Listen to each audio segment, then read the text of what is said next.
final frontier. These are the voyages of the Starship Enterprise. Its 5-year mission to explore strange new worlds, to seek out new life and new civilizations, to boldly go where no man has gone before.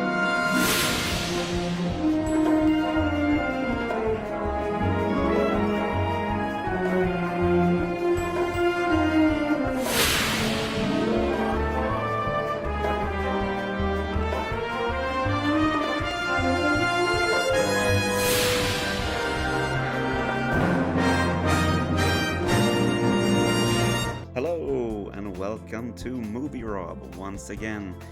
This time we're going to try and go through something that's very beloved, very sacred, and that is the world of Star Trek. Star Trek is a whole universe. It's gigantic. It has several series. There's the original series, there's the Next Generation, Deep Space Nine, Voyager, Star Trek Enterprise, you name it. I don't know them. I'm not a Trekkie myself. Trekkies is the name given to people that live and breathe Star Trek, who hold it so close to their hearts and they basically live through this pop culture of Star Trek. I've seen various episodes of the original series and the Next Generation. I've seen all the movies that were released, and this channel is about movies, cinematically released movies, and I'm not going to review the films on this channel, like I'm not going to review these films that we're going to go through, but just do a run through. This channel is about introducing older retro films to a younger generation that have yet to discover them, or that like a summary of the plot of certain movies and movie franchises in particular. So that's what we're going to try and attempt here. So bear with me. So here we go. Star Trek, the original cast movies.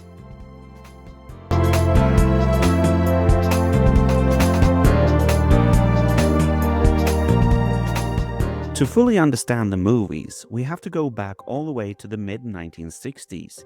To Star Trek the original series, which ran from 1966 to 1969, and follows the adventures of the starship US Enterprise as it explores the galaxy in the 23rd century.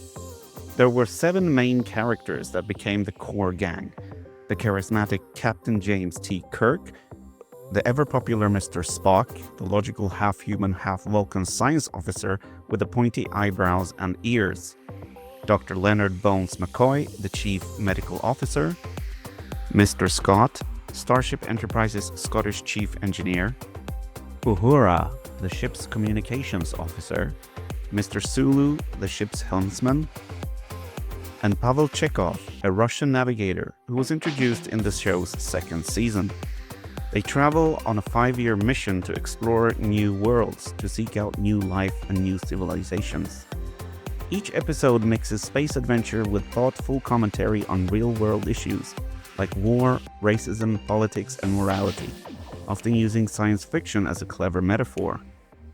The series became iconic for its optimistic vision of the future, its diverse crew, and its lasting influence on pop culture and science fiction as a whole, boldly going where TV hadn't quite gone before. Even for a show from the 1960s, it had a cheapish kind of feel to it, with a lot of obvious studio sets and over-the-top lighting. The ratings were not terribly great, and the show was cancelled after the 3rd season. But when the show was rerun in the mid-1970s, the ratings went up dramatically, and with the release of Star Wars in 1977, the idea came about making a high-budget cinematic feature of Star Trek.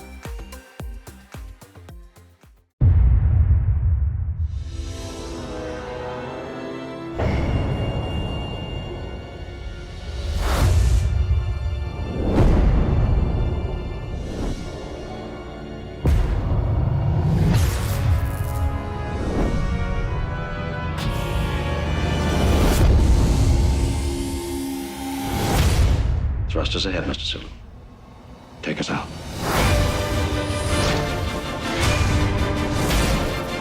Mr. Spock. Every minute brings that object closer to Earth. I need you. Star Trek, the motion picture, reunites the original crew. When a mysterious and immensely powerful alien cloud approaches Earth, Captain Kirk takes command of the newly refitted Enterprise to intercept it. As the ship ventures deep into uncharted space, the crew uncovers the true origin, raising profound questions about technology, consciousness, and what it means to be human. I hope we got this one off to a good start. I hope so too.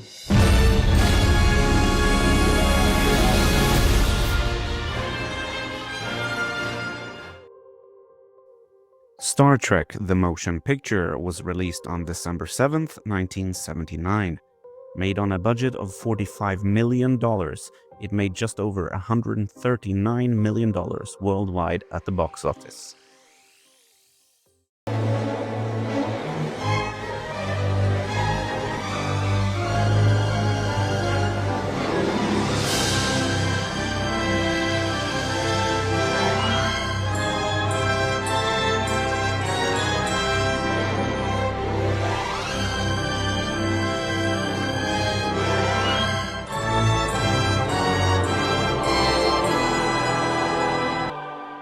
Star Trek II: The Wrath of Khan is a darker, more action-driven chapter in the Star Trek saga. Captain James Kirk faces his most dangerous adversary when Khan, a genetically engineered superhuman from a past mission, escapes exile and seeks revenge. Using the powerful Genesis device, Khan lures Kirk and the Enterprise into a deadly game of strategy and sacrifice. The film explores themes of aging, responsibility, and the cost of command, culminating in one of the franchise's most emotional moments. Often regarded as one of the best Star Trek films, it balances thrilling space battles with genuine character drama. I need warp speed in 3 minutes or we're all dead. I've done far worse than kill you. I've hurt you. And I wish to go on hurting you. I shall leave you as you left me, marooned for all eternity, buried alive, buried alive. Sean! Sean! At the end of the universe lies the beginning of vengeance. Star Trek II: The Wrath of Khan. Star Trek II: The Wrath of Khan was released on June 4th, 1982. Made on a $12 million budget, it made $95.8 million worldwide at the box office.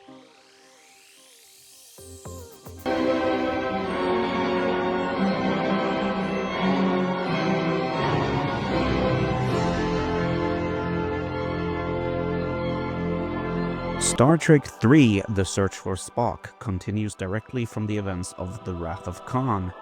Haunted by the loss of Spock, Captain Kirk learns that Spock's essence may still be alive, carried by Dr. McCoy, and tied to the unstable Genesis planet. Defying Starfleet orders, Kirk reunites the original crew for a daring mission to retrieve Spock's body. Facing ruthless Klingon Commander Krug, the crew risks everything: career, ship, and freedom, for friendship and loyalty. The film centers on sacrifice and the deep bonds that unite the Enterprise crew. Join us on this, the final voyage of the Starship Enterprise.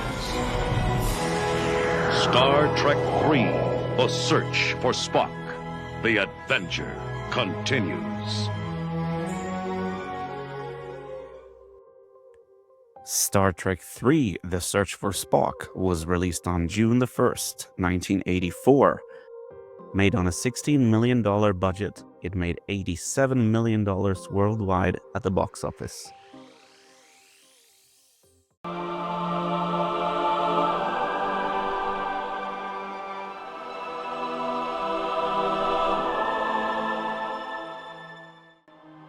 Star Trek IV: The Voyage Home takes a lighter, more humorous turn in the Star Trek film series. After returning Spock to life, Admiral James Kirk and the crew face a new crisis when a mysterious alien probe threatens Earth by disabling its power systems. To save the planet, the crew travels back in time to 1980s San Francisco to find the long-extinct humpback whales, whose songs are the key to communicating with the probe. Blending comedy, environmental themes, and classic Star Trek optimism, the film became one of the most popular and accessible entries in the franchise. San Francisco. Our own world is waiting for us to save it. They have 24 hours Everybody remember where we parked. Break up. to complete their mission. It looked like a cadet review. He will beam in tonight, collect the photons, and beam out. I want you all to be very careful. Without being discovered. We have an intruder. All right, who are you? You're not exactly catching us at our best. That much is certain. This is an extremely primitive and paranoid culture. What does it mean, exact change? Many of their customs will doubtless take us by surprise. We're ready for beam out. My transporter power is down to minimal. Got to bring you in one at a time. You're from outer space. No, I'm from Iowa. I only work in outer space. Let's do our job and get out of here. Freeze! Take off, can you hear me? Freeze! I lost it. Who are you? Admiral Kirk! I'm coming with you. You can't. Our next stop is the 23rd century. Full power now, sir. Shields at maximum. Steady. Hold on tight, lassie. Can we make breakaway speed? That's all I can give you. Book 8. Book 9. Now. Star Trek IV: The Voyage Home. Star Trek IV: The Voyage Home was released on November 26, 1986. Made on a $21 million budget, it made $133 million worldwide at the box office.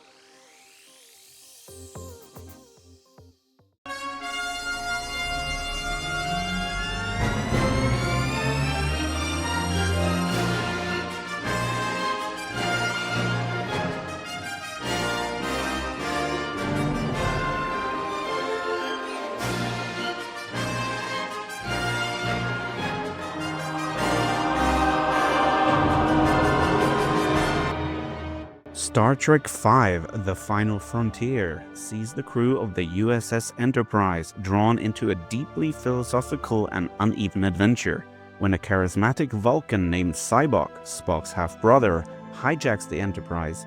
He leads the crew on a quest to the legendary planet Shakari, believed to be the place where God resides. As Sybok uses his ability to relieve emotional pain to win followers, Captain Kirk, Spock, and McCoy confront questions of faith, belief, and the nature of suffering. The film focuses strongly on the bond between the three central characters, even as it explores the dangers of blind faith and false divinity.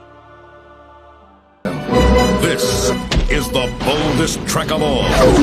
Warp speed now. Star Trek V: The Final Frontier. Mr. Scott, you're amazing. Oh, there's nothing amazing about it. I know this ship like the back of my hand.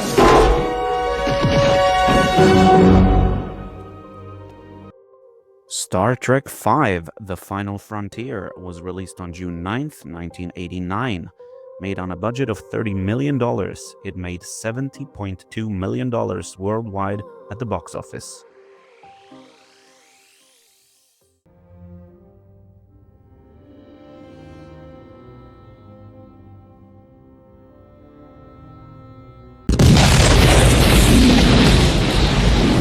The Klingon Empire has 50 years of life left to it. To offer Klingons a safe haven within Federation space is suicide.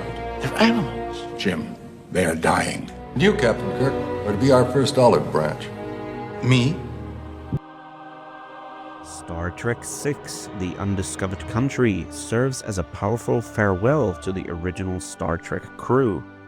As the Klingon Empire faces collapse after a catastrophic explosion on its moon Praxis, Captain James T. Kirk is reluctantly assigned to help negotiate peace between the Klingons and the Federation.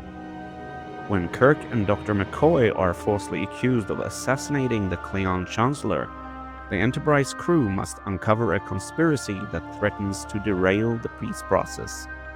Inspired by the end of the Cold War, the film explores themes of prejudice, change, and reconciliation, offering a thoughtful and fitting conclusion to the original cast's journey. Battle stations. Fights not to win battles. Incoming! Signal our surrender. Captain? We surrender! But to end them forever.